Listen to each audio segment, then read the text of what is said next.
The smell of lilies was suffocating.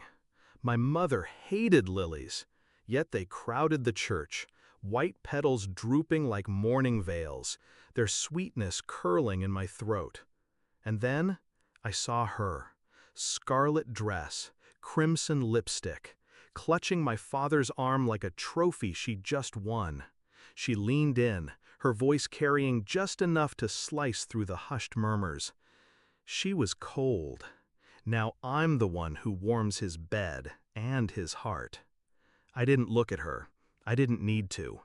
My fingers tightened around the folder inside my bag, feeling the stiff weight of the inheritance papers. The truth was a weapon, and today I was loaded. But I wasn't going to fire just yet. When I was 12, I thought my father was a hero. He kissed my mother's cheek every morning, fixed the squeaky kitchen cabinet, and told me stories about how they met.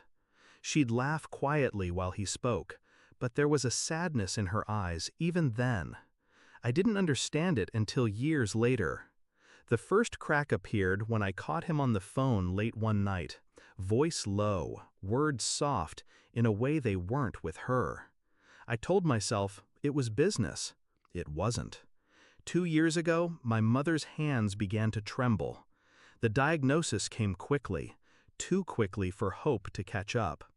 Through her chemo, through her pain, he was absent, always at meetings. It was her hospice nurse who told me. She'd seen him in the hospital parking lot, pinning a younger woman against his car, their laughter muffled by the hum of rain. I didn't confront him, not then. Instead, I learned. I learned her name, Vivian. I learned her birthday, her job, the fact that she'd filed for bankruptcy 3 years ago. I learned she had a habit of posting about expensive dinners she couldn't afford. I learned she had debts. And I learned my father had been paying them off, using money from the joint account he shared with my mother. When my mother died, I stayed silent. I let him believe grief had dulled me. But behind that stillness, I was moving pieces across a board he didn't even know existed. 1 week before the funeral, the will arrived. My mother had signed it 3 months before her death, her handwriting shaky, but her intentions sharp. Everything was to go to me, not him, not his mistress.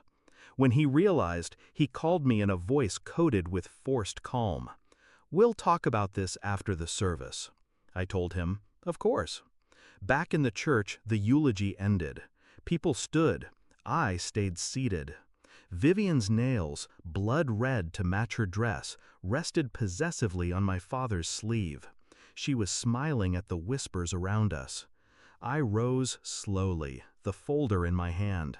My heels clicked on the marble floor as I walked to the front, stopping just short of them. "Before we leave," I said, my voice cutting through the rustle of coats, "there's one thing my mother wanted everyone to know." Eyes turned. Even the priest froze. I opened the folder, sliding out the first document. This is her will. Everything she owned, including the house, the business, the savings, goes to me. I let the words settle. Which means, Dad, the home you've been sharing with your friend here, the one you've been paying her debts from, that's mine now. Vivian's smile faltered. My father's jaw tightened. I took another step closer, my tone almost kind. "And Vivian, I'm sure it'll be awkward for you moving back to your apartment over the liquor store, but don't worry, I hear the landlord finally fixed the heating." Her face drained of color. She knew. She remembered that I knew. A whisper rippled through the room like wind through dry leaves. I turned, but paused. One last hit. "Oh, and Dad, Mom knew about you two. She told me the night she signed the will. She said, and I quote, 'Don't fight him with rage, fight him with the law.'" I walked away before he could speak. 2 days later, they were gone from the house. Her red dress never touched my kitchen chairs. His car was gone from the driveway.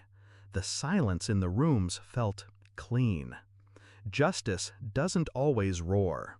Sometimes it's the quiet closing of a door behind the people who thought they'd win. And as I stood in my mother's garden pruning the roses she loved, I thought about the look on Vivian's face when she heard that one name. It wasn't hers, it was mine, and it was the only one that mattered.